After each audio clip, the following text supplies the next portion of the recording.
नहीं थक रहा था। अब अगर महाराष्ट्र झारखंड में हारे तो खुद के लिए यही कह पाएंगे? अनुराग भदौरिया जी जवाब दीजिए। करते हैं। देखिए, आपके प्रोग्राम में आधे समय तक हर्षवर्धन त्रिपाठी बोलते हैं, जो अघोषित बीजेपी के प्रवक्ता है, अपने आप को पत्रकार बताते हैं। शर्म आनी चाहिए आपको। हाँ जी, सही आप ही कह रहे थे फ्रॉड सेकुलरिज्म बता रहे थे ना, तो फ्रॉड आगे क्या होता है आप समझ जाइए। आप एक बार भी मोहित पांडे की बात नहीं बता पाए कि उसकी लॉकअप में डेथ हो गई, कैसे डेथ हो गई। हिम्मत नहीं है आपकी, क्योंकि आप चापलूसी में लगे हैं सरकार की। आप मोहित पांडे की बात बोली आपने, उत्तर प्रदेश के अंदर लॉकअप में जिसकी मौत हुई। आपने एक बार भी जो वहां पे क्या कहते हैं बिहार में 37 लोगों की मौत हुई, एक बार भी आप बोले? नहीं बोले ना।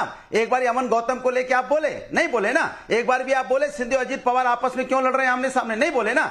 ऐसी चापलूसी, इतना गिर जाओगे, पत्रकारिता को इतना नीचे गिरा दोगे कि एक तरफ चलोगे दूसरी तरफ चलोगे ही नहीं।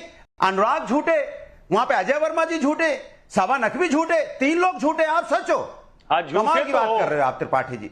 शर्म आती है मुझे आपसे। आप उत्तर प्रदेश के आदमी है, इतनी चापलूसी में गिर जाओगे। काय के पत्रकार हो आप? कौन से पत्रकार हो आप? कहां पत्रकारिता आपकी? सारा दिन ये बात सही है। सारा दिन टीवी में बैठे। मैं कहता हूं मुझे तो बड़ा आनंद आ रहा है, सपा कांग्रेस के लोग ऐसे टूट पड़ रहे हैं, इससे आनंद की बात नहीं। मोहित पांडे की बात नहीं बता पा रहे हो। एक बार आप सही मुद्दा नहीं। अनुराग भदौरिया जी, अनुराग भदौरिया जी, चलिए आपने सवाल उठाया, वो जवाब देंगे, लेकिन थोड़ा सा आपको भी याद दिला दूं। बंगाल में आरजी कर में जो हुआ था, शायद आपको भी नहीं याद रहा होगा।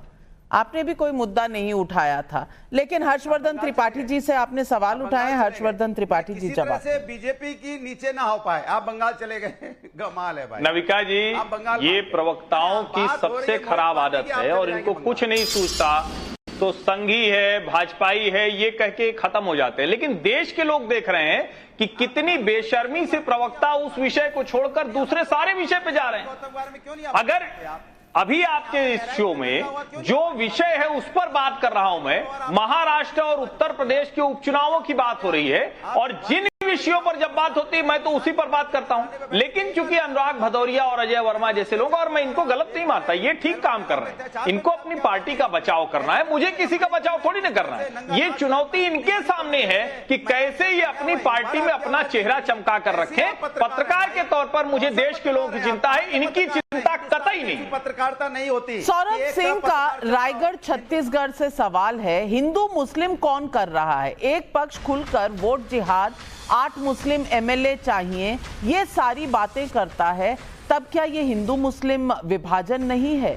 रोहन बिलासपुर से पूछ रहे हैं, अभी तो महाराष्ट्र में योगी की डिमांड हो रही है, जब सीन में मोदी आएंगे तब फाइट इंटरेस्टिंग होगा। 2024 के लोकसभा चुनाव में जो महाराष्ट्र में हुआ, क्या उस रिजल्ट को मोदी बदल पाएंगे? सबा जी, आपको क्या लगता है? सबा जी इसका जवाब दे, उससे पहले मैं अजय आलोक जी से भी पूछूंगी। अजय आलोक जी, क्या हिंदू मुस्लिम एक पक्ष करता है? आपकी तरफ से तो कई बयान ऐसे आते हैं, और इसका ब्यौरा कई बार विपक्ष ने दिया है। आप भी तो जवाब दीजिए। मुझे कोई शर्म नहीं है ये बोलने में कि भारतीय जनता पार्टी इस देश में सबको एक नज़र से देखती है, लेकिन विपक्ष जो है उसका चश्मे का रंग अलग हो जाता है, खासकर जब हिंदुओं की बारी आती है। ताज़ा उदाहरण दे देता हूं, तेलंगाना में 144 लगा दिया गया कल से, धनतेरस से लेके अगले छठ के बाद तक। क्यों? मौलाना तौकीर रहमानी बोल रहे हैं दिवाली ऐसे मत मनाओ, वैसे मत मनाओ। क्यों? हम किसी को बोलने जाते हैं क्या कि बकरीद कैसे मनाओ और ईद कैसे मनाओ? हिंदू चेतना जगाना अगर गलत बात है तो 1000 बार ऐसी गलती हम लोग करेंगे। मोदी कर रही थी सभा जी कि मोदी जी पे कोई कुछ नहीं बोलता है। कौन है मोदी? 2002, 2007, 2012, 2014, 2019, 2024, एक नेता का नाम बताइए जो 6 चुनाव अपने नाम पे जीत के लाया हो। याद है कोई नेता नाम? जवाहरलाल नेहरू भी 6 चुनाव नहीं जीत पाए थे, और उनको आप कंपैरिजन कर रही है कि वो क्या बोलते हैं। उत्तर प्रदेश में हम समाजवादी से जैसे क्षेत्रीय पार्टी से पीछे हो गए। अरे उत्तर प्रदेश में हमसे लड़ता कौन है समाजवादी के अलावा?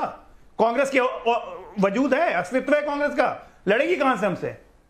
और इसलिए हारे उत्तर प्रदेश और महाराष्ट्र में। सभा जी आप भी जानती हैं कि नैरेटिव फैलाया गया कि आरक्षण खत्म कर दिया जाएगा, संविधान बदल दिया जाएगा, तो काट की हांडी तो बार बार चढ़ेगी नहीं ना। उसी हरियाणा में जहां से जाटलैंड कहते थे, 13 जाट हमारे जीत के आ गए, बदल दिया संविधान, बदल दिया आरक्षण। झूठ बोल के एक बार आप बहला सकती हैं, बार बार नहीं ना बहलाइएगा। मानते हैं हम कि नैरेटिव के चक्कर में हम फंसे, हमारा नुकसान हुआ, लेकिन हम 24 घंटा काम करने वाली पार्टी है, संगठन की पार्टी है। हमने लोगों को समझाया, लोग हमारी तरफ मुखर हो रहे हैं।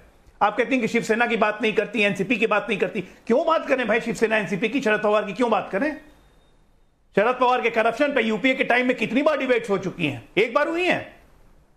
वो सो कॉल्ड फेमस चीनी घोटाला की चीनी का दाम बढ़ने वाला है 23 रुपए से 35 रुपए किलो, और इंटरनेशनल बॉर्डर में खड़ा है चीनी 2 लाख मेट्रिक टन। ये घोटाला याद आया आपको? आप थी उस डिबेट पे। खैर, करप्शन पर तो आप नहीं कहें, अजीत पवार पर भी आपने कई इल्जाम लगाए थे, लेकिन अजीत पवार आज आपके साथ बैठे हुए हैं, तो अजीत पवार पे हमने करप्शन का मुद्दा तो आप छोड़ दें अजय आलोक जी। लेकिन आपने सबा नकवी जी से सवाल पूछे हैं, तो सबा नकवी जी को जवाब देने का भी पूरा मौका दूंगी। सबा नकवी जी जवाब दीजिए। ये जवाब ऐसी बातों का देना नहीं है, लेकिन मैं कह सकती हूँ घोटाले की आप बात कर रहे हैं, अडानी का भी घोटाला है, महाराष्ट्र में भी उठाया गया है। सारी जमीन घोटाले नहीं, एक नेता बताइए ना जिससे 6 चुनाव जीते हो लगातार अपने नाम पे। और वो आपकी कौन 6 चुनाव जीते हैं? एक नेता का नाम बता दीजिए। अभी आप मोदी कह रही थी कि हम लोग मोदी की बात नहीं करते हैं। तो नवीन पटनायक जीत गए थे। अगर नवीन पटनायक की पार्टी इतनी बुरी 2002, 2007, 2012, 14, 19, 24। देखिए अजय जी, यूपी में आप क्षेत्र पार्टी से हारे, आपके नंबर कम हो गए हैं। आप जानते हैं ना ये फैक्ट कि अभी कोलिशन की सरकार, हमारे नंबर कम हो गए तो हम हार गए। आपके पुराने नंबर कम हो गए तो हार गए। कोलिशन की सरकार, कोलिशन बना के चुनाव ही लड़ा था भाई। पार्टी थी कि नहीं? वो अगर कोलिशन लड़ा के चुनाव लड़ा था, हट जाए, क्या मोदी प्रधानमंत्री रहेंगे? सीधा सवाल है, ये टेक्निकल सवाल है, आइडियोलॉजिकल। ना तो मुस्लिम हटा दीजिए ना, इसी को तो राजनीति कहते हैं। राहुल गांधी को अगर इतनी राजनीतिक समझ है तो बोलिए कि हमारे सहयोगी हमसे ले ले, सरकार गिर जाएगी। राहुल गांधी की पॉलिटिकल समझ इतनी है तो ये काम करते क्यों नहीं है? मना किसने किया है? पार्टी अगर वो हट जाए, अगर चंद्रबाबू नायडू सबा नकवी जी, यूपी में समाजवादी पार्टी से कम सीटें बीजेपी की आई हैं, लेकिन क्या ये हार है? और अगर ये हार है तो क्या 99 सीट जीतने वाले राहुल गांधी की जीत हो गई? और जो शुरू किया था, जहां से अजय वर्मा जी ने कि 234 हमारी और 240 इनकी, इंडिया अलायंस सारी पार्टियां मिलाकर 234, बीजेपी अकेली 240, कंपैरिजन तब ठीक था, तब किसी ने उंगली नहीं उठाई। लेकिन ये सवाल इसी बात का है कि महाराष्ट्र, झारखंड, उत्तर प्रदेश और बाकी बाई इलेक्शंस में इस चुनाव में क्या होगा, यही तो जनता पूछ रही है। राजेंद्र का अमेठी से भी यही